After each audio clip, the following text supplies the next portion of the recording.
Hello friends, ಎಲ್ಲರಿಗೆ ನಮಸ್ಕಾರ. Kannada life ಸ್ಟೋರಿನಿಂದ ಪ್ರತಿಯೊಬ್ಬರಿಗೆ ತುಂಬ ಧನ್ಯವಾದಗಳು. Thank you so much universe. ಎಲ್ಲ ಸಂಸಾರದಲ್ಲೂ ಸಮಸ್ಯೆಗಳು ಇದ್ದಿದೆ, ಅಡ್ಜಸ್ಟ್ ಮಾಡಿಕೊಳ್ಳಿ. ಸಂಸಾರ ಎಂದ ಮೇಲೆ ಒಂದು ಮಾತು ಬರುತ್ತೆ, ಒಂದು ಮಾತು ಹೋಗುತ್ತೆ. ಹಾಗಂತ ಅದನ್ನೇ ದೊಡ್ಡದು ಮಾಡುತ್ತಾ ಹೋದರೆ ಕೊನೆಗೆ ನೆಮ್ಮದಿಯೇ ಕಳೆದುಕೊಳ್ಳುವಿರಿ. ಮದುವೆ ಆಗುವ ಪ್ರತಿಯೊಬ್ಬರಿಗೂ ತಾವು ಜೀವನದಲ್ಲಿ ಇತರರಿಗೆ ಮಾದರಿಯಾಗಿ ಬದುಕಬೇಕೆಂದು ಆಸೆ ಪಡುತ್ತಾರೆ. ಆದರೆ ಆದರೆ ವಿವಾಹವಾದ ಎಲ್ಲ ಸಂಬಂಧಗಳು ಕೊನೆಯವರೆಗೂ ಉಳಿಯುವುದೇ ಇಲ್ಲ. ಕೆಲವು ಸಣ್ಣ ಸಣ್ಣ ಕಾರಣಗಳು ಬದುಕಿನ ಭವಿಷ್ಯವನ್ನೇ ತಲೆಕೆಳಗೆ ಮಾಡಿಬಿಡುತ್ತವೆ.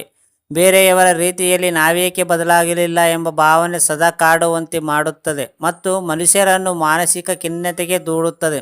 ಅದಕ್ಕೆ ಕಾರಣಗಳು ಮತ್ತು ಪರಿಹಾರಗಳನ್ನು ಈ ಲೇಖನದ ಸಂಪೂರ್ಣ ವಿವರಣೆಯಲ್ಲಿ ಅಡಗಿವೆ. ಮದುವೆಯಾಗಿರುವ ಜೋಡಿಗಳಿಗೆ ಈ ಸಲಹೆಗಳ ಅವಶ್ಯಕತೆ. ಇಬ್ಬರು ಅನ್ಯರನ್ನು ಒಟ್ಟಿಗೆ ಬೇಜಾಯವಾದ ಸಂಬಂಧವೇ ಮದುವೆ. ಬಹಳ ಇಷ್ಟಪಟ್ಟು ಸಂತೋಷ ಸಂಭ್ರಮದಿಂದ ಒಬ್ಬರ ಜೀವನದಲ್ಲಿ ಬರುವ ಮಹತ್ತರವಾದ ಘಟ. ಮದುವೆಯ ನಂತರ ಜೋಡಿ ಹಕ್ಕಿಗಳು ಪ್ರೀತಿ ಪ್ರಾಣಿಯೇ ಎಂಬ ಸುಖದ ಸುಪ್ಪತ್ತಿಗೆಯಲ್ಲಿ ಸಂತೋಷದಿಂದ ತೇಲುವ ಸಮಯ ಬೇರೆಯುವ ಜೋಡಿಗಳನ್ನೆಲ್ಲೇ ಸಾಚಿಸುವಂತೆ ಇರುತ್ತದೆ. ಆದರೆ ಪ್ರತಿಯೊಬ್ಬರ ಜೀವನದಲ್ಲಿಯೂ ಬರುವ ಈ ಸುಂದರ ಕಾಲಘಟ್ಟ ಬಹಳ ದಿನಗಳ ಕಾಲ ಉಳಿಯುವುದೇ ಇಲ್ಲ. ಉಳಿಯಬಾರದೆಂದು ಯಾರೂ ಆಸೆ ಪಡುವುದಿಲ್ಲ, ಆದರೂ ಇದು ನಿಶ್ಚಿತ. ಯಾಕೆ ಹೀಗೆ ಆಗುತ್ತೆ ಮುಂದೆ ನೋಡಿ. ಚೆನ್ನಾಗಿರುತ್ತಾರೆ, ಆಮೇಲೆ ಒಮ್ಮೆಲೆ ಇವರಿಗೆ ಏನಾಗುತ್ತೇನೋ ಗೊತ್ತಿಲ್ಲ. ಕೇವಲ ಮದುವೆಯ ಪ್ರಾರಂಭದಲ್ಲಿ ದಿನಗಳಲ್ಲಿ ಮಾತ್ರ ಒಬ್ಬರನ್ನೊಬ್ಬರು ಇಷ್ಟಪಡುತ್ತಿದ್ದ ಜೋಡಿಗಳು ನಂತರ ದಿನಗಳಲ್ಲಿ ಉತ್ತರ ದಕ್ಷಿಣವಾಗಿ ಮಾರ್ಗಟ್ಟಿರುತ್ತಾರೆ. ಆದರೆ ಸಂಬಂಧವನ್ನು ದೀರ್ಘಕಾಲದವರೆಗೆ ಇದೇ ರೀತಿಯ ಉಳಿಸಿಕೊಳ್ಳುವ ಇಬ್ಬರು ಸ್ವಲ್ಪ ಶ್ರಮ ತೆಗೆದುಕೊಳ್ಳಬೇಕು ಅಷ್ಟೇ. ಕೆಲವರ ಸಂಬಂಧಗಳು ಅವರವರ ಅಹಂನಿಂದ ಹಾಳಾದರೆ ಇನ್ನು ಕೆಲವರು ಇಬ್ಬರ ನಡುವೆ ಸರಿಯಾದ ರೀತಿಯಲ್ಲಿ ಮಾತುಕತೆ ಇಲ್ಲದೆ ಹಾಳಾಗುತ್ತದೆ. ನಿಮ್ಮ ಕೆಲವು ಕೆಟ್ಟ ಹವ್ಯಾಸಗಳನ್ನು ಕೂಡ ಇದ್ದೇ ಕಾರಣ.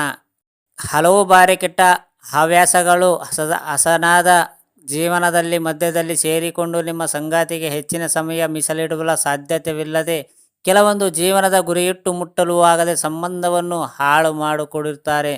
ಈ ಲೇಖನದಲ್ಲಿ ಇಂತಹ ಅತೃಪ್ತಿಕರ ವಿವಾಹ ಜೀವನವನ್ನು ತೋರ್ಪಡಿಸುವ ಕೆಲವೊಂದು ಸೂಕ್ಷ್ಮವಾದ ಚಿಹ್ನೆಗಳನ್ನು ಮತ್ತು ಅವುಗಳಿಗೆ ಸೂಕ್ಷ್ಮವಾದ ಸಲಹೆಗಳನ್ನು ಸೂಚಿಸಲಾಗಿದೆ. ಇಬ್ಬರ ಮಧ್ಯೆ ಸಲುಗೆ ಅಥವಾ ಅನ್ಯೂನ್ಯತೆಯ. ನಿಮ್ಮಿಬ್ಬರ ಸಂಬಂಧ ಚೆನ್ನಾಗಿರಬೇಕಾದರೆ ಮೊದಲು ನೀವು ಪರಸ್ಪರ ಒಬ್ಬರಿಗೊಬ್ಬರು ಇಷ್ಟವಾಗಬೇಕು. ಇದು ಕೇವಲ ಮದುವೆಯಾಗುವ ಸಮಯದಲ್ಲಿ ಮಾತ್ರವಲ್ಲದೆ ಇಡೀ ಜೀವನ ಒಬ್ಬರಿಗೊಬ್ಬರು ಅರಿತುಕೊಂಡು ಖುಷಿಯಾಗಿ ಬಾಳುವುದನ್ನು ರೂಢಿ ಮಾಡಿಕೊಳ್ಳಬೇಕು.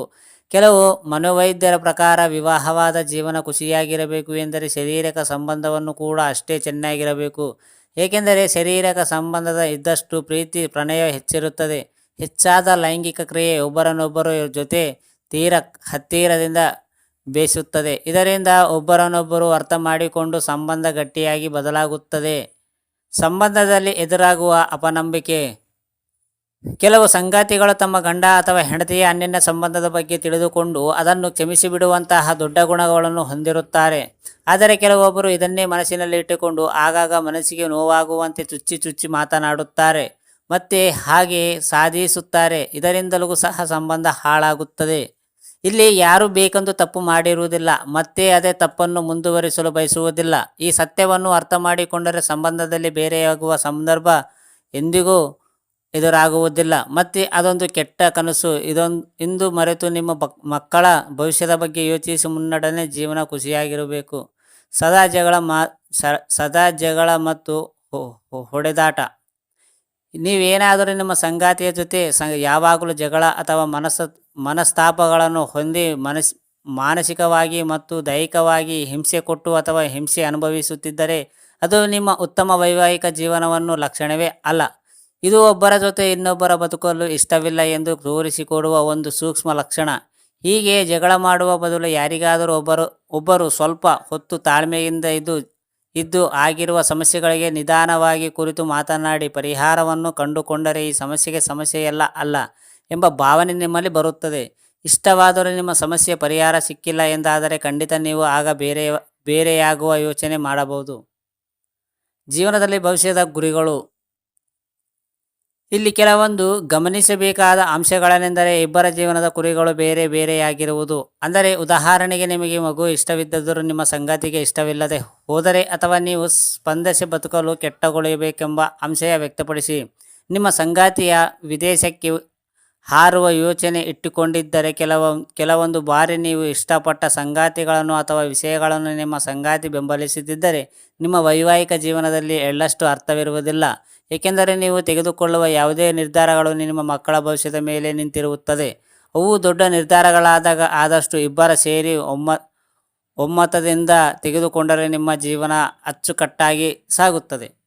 ಅರ್ಥ ಆಯ್ತಾ ಫ್ರೆಂಡ್ಸ್? ಜೀವನ ಅಂದರೆ ಏನು, ಮದುವೆ ಆಗಿದ ಮೇಲೆ ಯಾವ ರೀತಿ ಇರುತ್ತದೆ ಅಂತೆ. ಈ ಸ್ಟೋರಿ ಕೇಳಿದ ಪ್ರತಿಯೊಬ್ಬರಿಗೆ ತುಂಬ ಧನ್ಯವಾದಗಳು. Thank you so much universe.